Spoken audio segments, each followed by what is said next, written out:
start the sample cleaning for your components that are soldered up. We're going to do the piece with the conformal cooling and the no flow secondary to this. We'll do a second video for that. So right now I've got the tank charged with pound per gallon of water with our Drill Strip 606. This is the sodium hydroxide based detergent. It's 50% sodium hydroxide. You end up with a 6% sodium hydroxide concentration once it's in solution. We add an ounce per gallon of a liquid neutral pH concentrate called 25I. We add that to lower surface tension, promotes decapitation, helps to wet the soils. It also has some chelating agents in there that will help tie up your hard water, scale minerals, things like that help the Drill Strip perform a little bit better. In the rinse tank, we're running a rust inhibitor called Duralhib 2. We are running that at 2 ounces per gallon. Normal concentrations are 1 to 2 ounces per gallon depending on environment. It's summer, it's pretty humid in our shop. We're going to have to send these back. They're going to be in freight, so I'm going to go with a higher concentration and 2 ounces per gallon of that.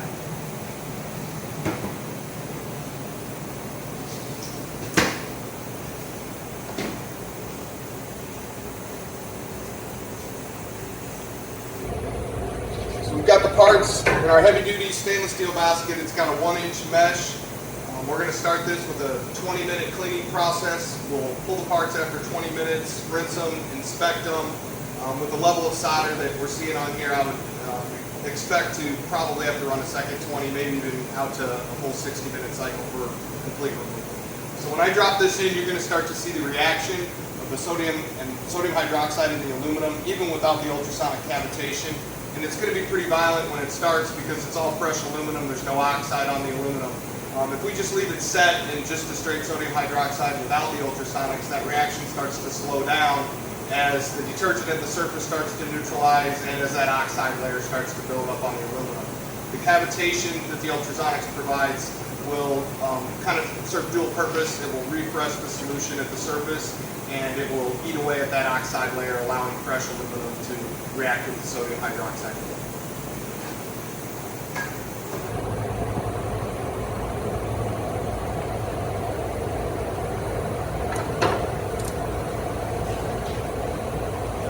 Okay, so here comes the reaction. And once I start the ultrasonics, it's going to pretty much eliminate anything else that you're going to be able to hear. But you'll see the first thing the ultrasonics does is it wants to push all that gas out of the solution. And you may start to see this intensify a little bit here. You might start to see some more reaction coming from the 2 smaller pieces over here as well.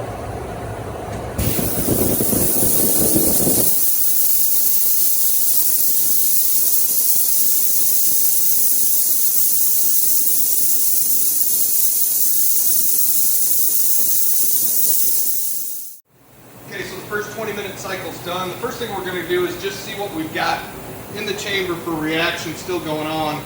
It might be hard to see on the video, but we're seeing a slight reaction still happening, which is some indication that there's still some solder on there.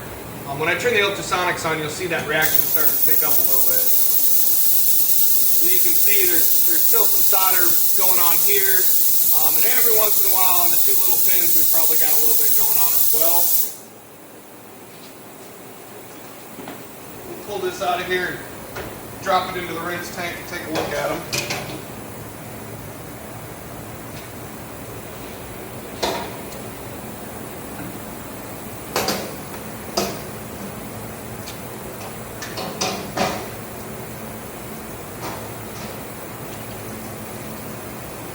Okay, so we're close, and you can kind of see there's a little bit of grease buildup on here that just kind of wipes off. That'll eventually come off in the ultrasonics in the next 20-minute cycle, but you've still got some aluminum left here, as indicated by that reaction. So this will definitely require another 20 minutes. I'd say, probably 80 to 90% of it gone in the first 20. The pins are similar. They're getting there. You can still see indications. The black is going to be that aluminum and the oxide that's building up on that aluminum. When we pull it out, again, kind of the same thing here. So we're just going to drop these back in for another 20 minutes and we'll shoot another short video doing a rinse and inspection after that. Okay, so the second 20-minute cycle's done. As you can see, we've still got some aluminum left. really hard to see if there's anything going on there. We're going to pop the Sonics on real quick and just see. So you can see we've still got reaction going on there, and every once in a while we're starting to see a bubble.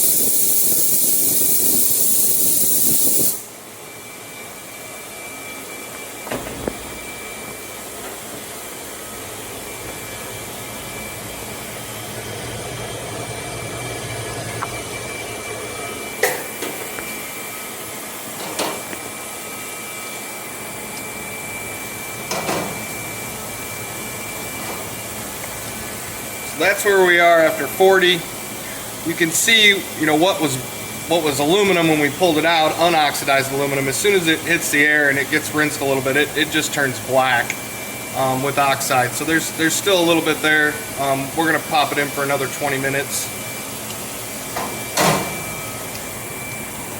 Same with these two pieces. We've still got some small bits remaining on those tips, so we'll throw those back in as well.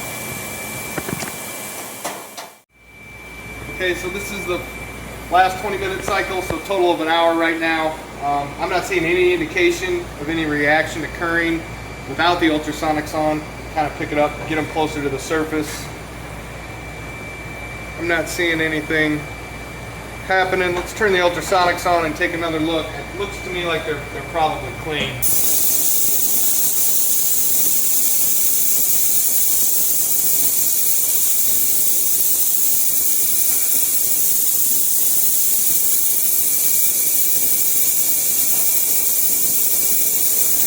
Yeah, we're not seeing any more reaction occurring, indicating the aluminum is gone. We'll go ahead and put them in the rinse tank, give you a quick close-up look. Then I'll get them dried, take the before-after pictures, and get them packaged for return.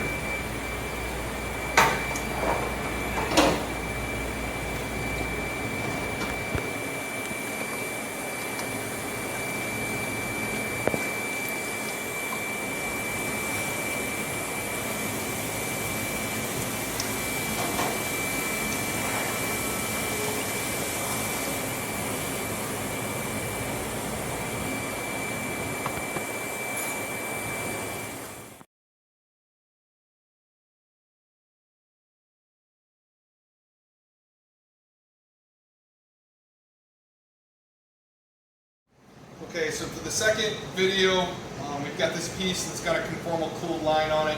I'm unsure which of these holes is for cooling or if both holes are for cooling. The only way that I know to quantify any type of clearance of that hole is to fill that hole with a known amount of solution, record it, clean it, and then try to fill it again. So I have got a graduated dosing syringe that I've measured. I can get 2 milliliters of solution in both of those holes right now as they currently sit. We're going to put it in there. We're just going to run it for 20 minutes. We're going to see what happens. I do have an apparatus that I can connect to that cylinder that I can actually inject some solution into there. That might be something that we look at doing maybe on the next 20-minute cycle, or if we continue beyond that. So we're just going to put it in. Same scenario here. We got the same detergent, same concentration, same temperature. We're going to go again with the 20-minute cycle time.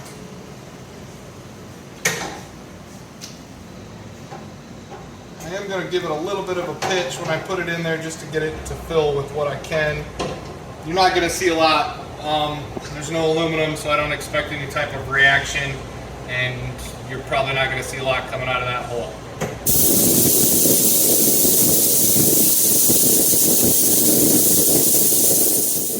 Okay, so this has now been in for an hour. After 20 minutes, we pulled it to see if it had any additional capacity. Really, it went from being able to get 2 milliliters in each hole to 3 milliliters in each hole. After 40 minutes, it seemed like it was pretty much the same level. I didn't even bother measuring it, just stuck it in for the last 20 minutes. And to my surprise, when I pulled it out after that last 20 minutes, some chunks of stuff fell out of the cooling line. So we decided we'd try to flush it, and surprisingly, we were able to flush through that entire path. So we're just going to kind of, right now it should be fairly empty. And that's probably about 12 milliliter solution. It's a 10 milliliter syringe, completely full. So at this point, again, it was kind of surprising to us. Normally when you've got a cooling line that's completely blocked, it's very difficult because the Ultrasonics has a very small surface area to work on that contaminant. I think having some benefit of having a couple large openings there, we were able to work on a couple different spots, being able to maybe inject some solution into that during the cleaning. I just wanted to kind of show everybody that, yeah, we were able to clear this. It was a little surprising, and it's not something that we're going to guarantee is going to happen with every piece that's blown.